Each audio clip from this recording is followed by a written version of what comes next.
ओम शांति। तुम ईश्वरीय salvation army हो। तुम्हें सबको सद्गति देना है। सबकी प्रीत एक बाप से जुटानी है। বাবা বলেন, তোমরা হলে ঈশ্বরীয় সেলভেশন আর্মি অর্থাৎ মুক্তি সেনা দল। সবাইকে তোমাদের সদ্গতি দিতে হবে। সবার ভালোবাসা এক বাবার সাথে जुड़ते হবে। मनुष्य अपना अक्ल किस बात में लगाते हैं और तुम्हें अपना अक्ल कहाँ लगाना है। বাবা বলেন, বাচ্চারা, মানব নিজের বুদ্ধি কোন বিষয়ে ব্যবহার করে থাকে আর তোমাদের বুদ্ধি কোথায় जुड़ते হবে। मनुष्य तो अपना अक्ल आकाश और सृष्टि का अंत पाने में लगा रहे हैं, लेकिन इसमें तो कोई फायदा नहीं। इसका अंत तो मिल नहीं सकता। तुम बच्चे अपना अक्ल लगाते हो पूज्य बनने में, उन्हें दुनिया नहीं पूजेगी। तुम बच्चे तो पूज्य देवता बनते हो। বাবা বলেন, আজকের মানব নিজের বুদ্ধি আকাশ এই সৃষ্টির কোথায় শেষ তা জানার কাজে ব্যবহার করছেন, কিন্তু এতে তো কোনো লাভ হবে না। এর কোথায় শেষ তা জানা সম্ভব নয়। বাচ্চারা, তোমরা নিজেদের বুদ্ধিকে নিয়োজিত করছো পূজ্য হওয়ার জন্য। তাদেরকে দুনিয়ার কেউ পূজা করবে না। বাচ্চারা, তোমরা পূজ্য দেবতা হয়ে উঠছো। বাচ্চারা বুঝেছে যে এ হলো জ্ঞান মার্গ আর ওটা হলো ভক্তি মার্গ। এখন প্রশ্ন ওঠে যে ভক্তি মার্গ ভালো নাকি জ্ঞান মার্গ ভালো। দুটো বিষয় রয়েছে। বলা হয় জ্ঞানের দ্বারাই সদ্গতি হয়। নিশ্চয় বলে থাকবে ভক্তি আর জ্ঞান দুটোই আলাদা। মানব মনে করে ভক্তি করলে জ্ঞান প্রাপ্ত হয় এবং তবেই সদ্গতি পাওয়া যায়। ভক্তির মধ্যে জ্ঞান আসতে পারে না। ভক্তি সবার জন্য, জ্ঞান কিন্তু সবার জন্য নয়। এখন এই কলিযুগের অন্তিম সময়, সুতরাং সবাই অর্থাৎ সকল আত্মাই দুর্গতির মধ্যেই রয়েছে। সেই জন্যই আহ্বান করে অর্থাৎ পরমাত্মা বাবাকে ডাকে আর গেয়ে থাকে, সব সঙ্গ ত্যাগ করে তোমার সাথেই জুড়ে থাকবো। তো পরমাত্মা বাবা কে কার সাথে যুক্ত হবে এটা তো ভালো করে জানে না। अक्सर करके बुद्धि श्री कृष्ण की तरफ जाती है। हम सच्ची प्रीत तुम सब जोड़े। तो जब श्री कृष्ण से ही प्रीत जोड़ते हैं तो फिर गुरु गोसाई और किसकी दरकार नहीं। श्री कृष्ण को ही याद करना है। বাবা বলেন, স্বাভাবিকভাবেই বুদ্ধি কৃষ্ণের দিকেই চলে যায়। বলে থাকে তোমার প্রতি প্রকৃত ভালোবাসা থাকবে। সুতরাং যখন তারা কৃষ্ণের সাথেই জুড়ে থাকবে তখন তো আর গুরু বা অন্য কারোর প্রয়োজন নেই। তাদের শুধুই কৃষ্ণকে মনে করা উচিত। কৃষ্ণের চিত্র সবার কাছে আছে। কৃষ্ণ জয়ন্তীও পালন করে যখন তখন, তো আর কারোর কাছে যাওয়ার প্রয়োজন নেই। যেমন মীরা শুধুমাত্র একজনের সাথেই জুড়ে ছিল। কাজকর্ম করতে করতে কৃষ্ণকেই স্মরণ করত। ঘরে থেকে কাজকর্ম করা, খাওয়া দাওয়া সব কিছুই করত। কিন্তু প্রকৃত ভালোবাসা এক কৃষ্ণের সাথেই ছিল, ঠিক যেমন মীরা ছিলেন। বাবা বলেন, কৃষ্ণকে তো সবাই জানে, গানও গেয়ে থাকে, প্রকৃত ভালোবাসাও এক তোমার সাথেই জুড়েছি, আর সব ত্যাগ করেছি। উচ্চ থেকে উচ্চতর সত্য হলেন পরম পিতা, সবাইকে উত্তরাধিকার প্রদানকারী এক বাবা। তাকে কেউ জানে না, যদিও বলে থাকে পরমপিতা পরমাত্মা শিব, কিন্তু তিনি কবে আসেন কিছুই জানে না। शिव जयंती होती है तो जरूर आते होंगे, कब कैसे आते, क्या करते, किसको पता नहीं। कोई भी मनुष्य मात्र नहीं जानते कि सर्वों की सद्गति करते हैं, परंतु कैसे करते हैं, सद्गति का अर्थ क्या है, कुछ भी नहीं समझते। शिव बाबा ने तो जरूर सर की बादशाही दी होगी ना। বাবা বলেন, শিব বাবা অবশ্য শিব জয়ন্তী যখন পালন হয় তবেই নিশ্চয়ই আসে। কবে কিভাবে আসেন, এসে কি করে কারোর জানা নেই। কোনো মানবই জানে না যে সবার সদ্গতি উনিই করে থাকেন, অর্থাৎ পরমাত্মা বাবা করে থাকেন। কিন্তু কিভাবে সদ্গতি করেন, এর অর্থই বা কী, কিছুই জানা নেই। শিব বাবা তো স্বর্গের বাদশাহী দিয়েছিলেন। তো বাবা বলেন, তোমরা বাচ্চারা যারা ওই ধর্মের ছিলে, তোমাদের এসব জানা ছিল না। তো কেন জানা ছিল না? কারণ বাচ্চারা ভুলে গিয়েছিল। তবে কিভাবে জানবে? তো এখন পরমাত্মা শিবের কাছ থেকে তোমরা জেনেছ, আর অন্যদেরকেও বলছো, অর্থাৎ জানাচ্ছ। তোমরা হলে ঈশ্বরীয় মুক্তির সেনাদল, মুক্তির দাতার বল বা সদ্গতির সৈনিক বল। তো বাচ্চারা, তোমাদের ওপর এখন এই দায়িত্ব ভার পড়েছে। তোমরা চিত্র দেখিয়ে বোঝাতে পারো। ভাষা তো অনেক, প্রধান ভাষা দিয়েই চিত্র তৈরি করতে হয়। ভাষা নিয়েও বড় ঝঞ্ঝাট হয়, সেই জন্য প্রদর্শনী করতে হয়। চিত্র দিয়ে বোঝানো সহজ হয়। ভাষার ক্ষেত্রেও অনেক জটিলতা রয়েছে এবং সেই জন্য প্রদর্শনী সেট তৈরি করতে হবে।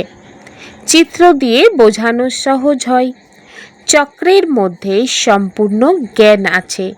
সিঁড়ি শুধুমাত্র ভারতবাসীদের জন্য, এর মধ্যে অন্য কোনো ধর্ম নেই।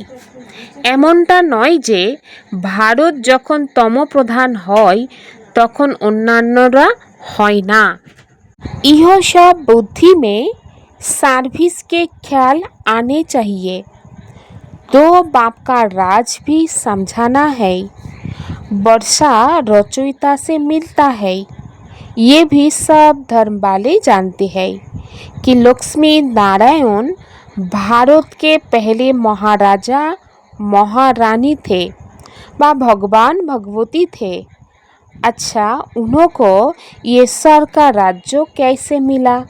तो जरूर भगवान द्वारा मिला। বাবা বলেন, সার্ভিসের সময় এই ভাবনা তোমাদের বুদ্ধিতে থাকা উচিত। দুই পিতার রহস্য ব্যাখ্যা করার উচিত। উত্তরাধিকার রচয়িতার দ্বারাই প্রাপ্ত হয়। সব ধর্মাবলীরা জানে লক্ষ্মী নারায়ণ ভারতের প্রথম মহারাজা মহারানী ছিলেন বা ভগবান ভগবতী ছিলেন। আচ্ছা, ওরা অর্থাৎ লক্ষ্মী নারায়ণ স্বর্গের রাজ্য কিভাবে পেয়েছেন? নিশ্চয়ই ভগবানের দ্বারাই পেয়েছে।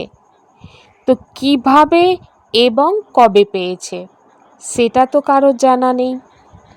গীতায় কৃষ্ণের নাম লিখে তারপর প্রলয় দেখানো হয়েছে, কিন্তু ফলাফল কিছুই নেই।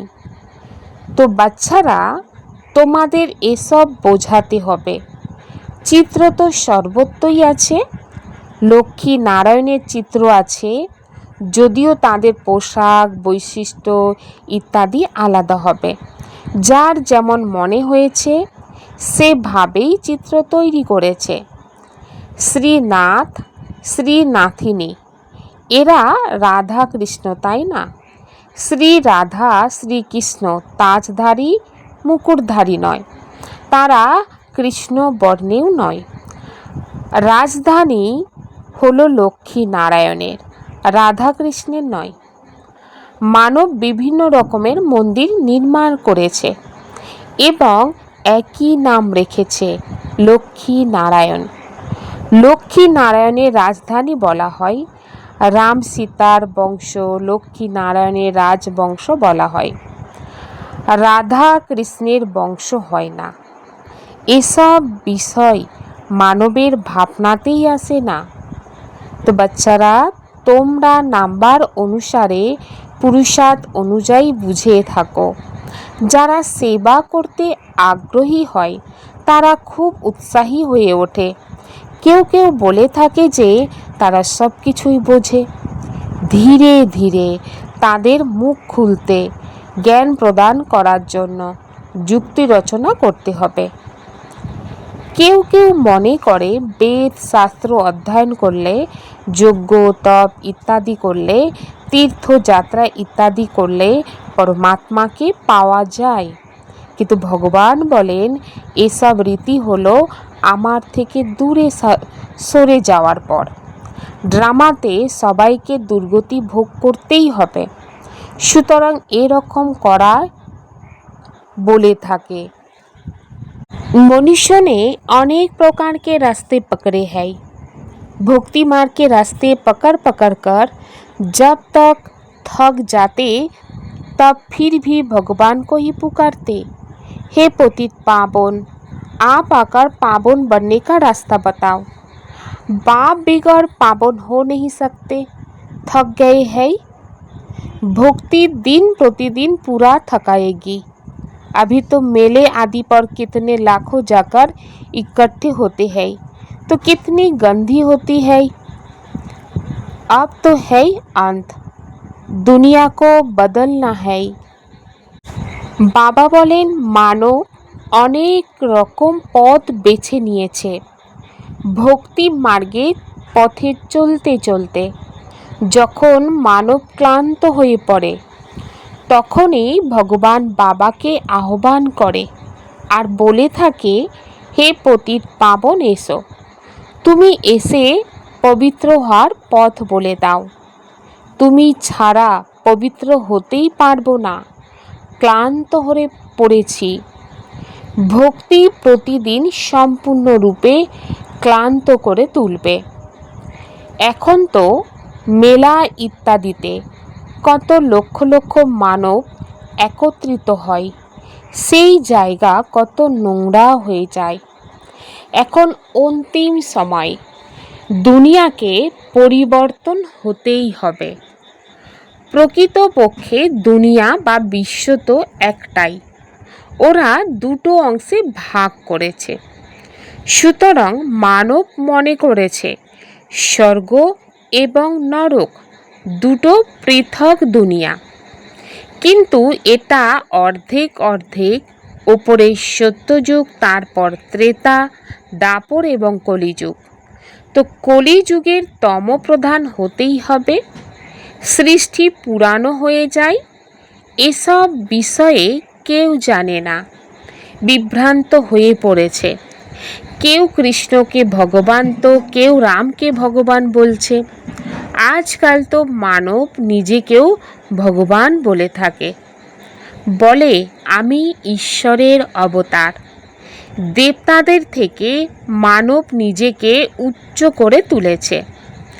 দেবতাদের তো দেবতাই বলা হবে। ভক্তি মার্গে তো মানবকে ভগবান বলবে না। দেবতারা তো স্বর্গবাসী, কলিযুগের লৌহযুগের মানব কিভাবে ভগবান হতে পারে? বাবা বলেন, আমি আসি সঙ্গম যুগে, যখন আমাকে এসে এই দুনিয়াকে ট্রান্সফার করতে হয়। কলিযুগ থেকে সত্যযুগ হবে, অবশিষ্ট যারা থাকবে তারা শান্তিধামে চলে যাবে। ওটা হলো নিরাকার দুনিয়া, এটা সাকার দুনিয়া। নিরাকার বৃক্ষকে ব্যাখ্যা করার জন্য বড় করে তৈরি করতে হবে। ব্রহ্ম মহাতত্ত্ব ততটাই বিশাল যত বিশাল আকাশ। এই দুয়ের শেষ কোথায় তা জানতে পারা যাবে না। যদিও চেষ্টা করে থাকে প্লেন ইত্যাদি নিয়ে যাবে, কিন্তু এর অন্ত অর্থাৎ শেষ পাবে না। সমুদ্রের মতো অন্তহীন শুধু আকাশ ছাড়া আর কিছুই নেই সেখানে। যদিও অনেক চেষ্টা করে, কিন্তু এসব করে লাভ কিছুই হয় না। বাবা বলেন, তারা মনে করে যে ওরা ওদের বুদ্ধির প্রয়োগ করছে। মানুষের বুদ্ধি একরকম সায়েন্সের জন্য তাদের ভীষণ অহংবোধ রয়েছে। যে যতই আবিষ্কার করুক না কেন, দুনিয়া তাদের পূজা করবে না। পূজা হয় দেবী দেবতাদের। তো বাবা বলেন, বাচ্চারা, বাবা তোমাদের কত উচ্চ করে তোলেন, সবাইকে শান্তিধামে নিয়ে যান। যদিও সবাই জানে আমরা মূল বতন থেকে আসি, কিন্তু যেভাবে তোমরা বুঝেছ সেভাবে দুনিয়ার কেউ জানে না। ওটা কি, কিভাবে আত্মারা ওখানে থাকে, তারপর নাম্বার অনুসারে আসে, এসব কিন্তু কেউ জানে না। ব্রহ্ম মহাতত্ত্ব হলো নিরাকার, এটা কারোর জানা নেই। যে সত্যযুগে অল্প সংখ্যক মানব থাকে, বাকি সবাই অর্থাৎ সকল আত্মারা মূল বতনে থাকে। যেরকম এটা সাকার দুনিয়া, তেমনি ওটা নিরাকার দুনিয়া। দুনিয়া কখনো শূন্য অর্থাৎ খালি হয় না, না এই দুনিয়া না ওই নিরাকার দুনিয়া। যখন শেষ হয় অর্থাৎ পরিবর্তন হয়, আত্মা স্থানান্তরিত হয়। কিছু ও এই সাকার দুনিয়াতে থাকবে, আর যদি সম্পূর্ণ দুনিয়া খালি হয়ে যায় তবে প্রলয় হয়ে যাবে। প্রলয় হয় না, কারণ অবিনাশী খণ্ড। এই সব বিষয় বুদ্ধিতে রাখতে হবে। আর এর জন্য বাবা বলেন, সারা দিন এই ভাবনায় চলা উচিত যে কার কল্যাণ করব। যখন তোমাদের ভালোবাসা একজনের সাথে জুড়ে যাবে, তখন তার পরিচয় তো দেবেই, তাই না? তো বাবা হলেন শিব বাবা, যার কাছ থেকে অবিনাশী উত্তরাধিকার প্রাপ্ত হয়। কিন্তু কিভাবে পাওয়া যায় তোমাদের বলতে পারি। যারা বোঝাতে পারে তাদের মধ্যে নাম্বার অনুসারে আছে। কেউ কেউ খুব ভালো বক্তা অর্থাৎ বক্তৃতা দিতে পারে, অন্যান্যরা পারে না। সুতরাং তাদের শিখে নিতে হবে। প্রত্যেক বাচ্চাকে নিজের কল্যাণ করতেই হবে। যখন পথ পাওয়া গিয়েছে, অন্যদের কল্যাণ করতেই হবে। মনে হবে অন্যদের বাবার উত্তরাধিকার পাইয়ে দিতে। আত্মিক সহযোগী হতেই হবে। প্রত্যেককে একে অপরের সেবা করে चलते ही হবে। बाप आकर रूहानी सेवा सिखाते हैं और कोई भी रूहानी सेवा नहीं जानते। रूहानी बाप ही रूहों की सेवा करते। जिस्मानी सेवा तो जन्मों जन्मांतर बहुत की। अब अंतिम जन्म में रूहानी सेवा करनी है जो बाप ने सिखाई। कल्याण इसमें है और कोई में फायदा नहीं। गृहस्थ व्यवहार में भी रहना है, तौर निभाना है। परमात्मा बाबा एसे বাচ্চাদেরকে আত্মিক সেবা করতে শেখান, আর কেউ তা জানে না। আত্মিক পিতাই আত্মার সেবা করেন। দেহভাবের সেবা তো জন্ম জন্মান্তর ধরে অনেক করেছ। এখন এই অন্তিম জন্মে আত্মিক সেবা করতে হবে, যা বাবা শিখিয়েছেন। এতে কল্যাণ আছে, আর অন্য কিছুতে নেই। ঘর পরিবারে থাকতে হবে এবং সব দায়িত্বকে পালন করতে হবে। এটা পরিবারের সবাইকে বুঝিয়ে তাদের কল্যাণ করতে হবে। যদি তারা তোমাকে ভালোবাসে তবেই কিছু শুনবে। কেউ কেউ ভয় পায় এই ভেবে যে তাদেরকে সব কিছু ত্যাগ করে সন্ন্যাসী হয়ে যেতে হবে। আজকাল তো প্রচুর সন্ন্যাসী গেরুয়া বসন পরে দুটো কথা শোনালো, আর কোথাও না কোথাও থেকে খাবার জুটে যায়। বাবা বলেন যে জ্ঞান মার্গের জন্য ফার্স্ট ক্লাস স্থিতির প্রয়োজন। এমনই সব বিষয় স্মরণ করে প্রফুল্লিত থাকা উচিত। অভ্যাস করতে করতে তোমাদের অবস্থা অতীত আনন্দময় হয়ে उठबे। और सबसे बुद्धि की प्रीत तोर एक बाप से जोड़नी है, और सबकी प्रीत एक बाप से जुड़ाने की सेवा करनी है। বাবা বলেন সব কিছু থেকে বুদ্ধিকে ছিন্ন করে এক বাবার সাথে ভালোবাসা জুড়তে হবে, আর সবার ভালোবাসাকে এক বাবার সাথে যুক্ত করার সেবা করতে হবে। सच्चा सच्चा रूहानी खिदमतगार बनना है, अपना भी कल्याण करना है और दूसरों को भी रास्ता बताना है। अवस्था बहुत खुश मेजाज बनानी है। প্রকৃত আত্মিক সহযোগী হতে হবে বাচ্চাদের এবং নিজের কল্যাণ করতে হবে, আর অন্য আত্মাদেরকেও পথ বলে দিতে হবে। স্থিতি অতীব आनंदमय হতেই হবে। अपने श्रेष्ठ व्यवहार द्वारा सर्व आत्माओं को सुख देने वाली महान आत्मा भव। बाबा बोलेन निजे श्रेष्ठ व्यवहारेर द्वारा सकल आत्मा के सुख प्रदानकारी महान आत्मा भव। যারা মহান আত্মা হয় তাদের প্রত্যেক ব্যবহারের দ্বারাই সকল আত্মাদের সুখের দান প্রাপ্ত হয়। তারা সুখ দেয় আর নেয়। তো চেক করতে হবে যে মহান আত্মার হিসাবের দ্বারাই সারা দিনে সবাইকে সুখ দিয়েছ, পুণ্যের কাজ করেছ। পুণ্য অর্থাৎ কাউকে এমন জিনিস দাও যার দ্বারাই সে আত্মার থেকে আশীর্বাদ বেরিয়ে আসে।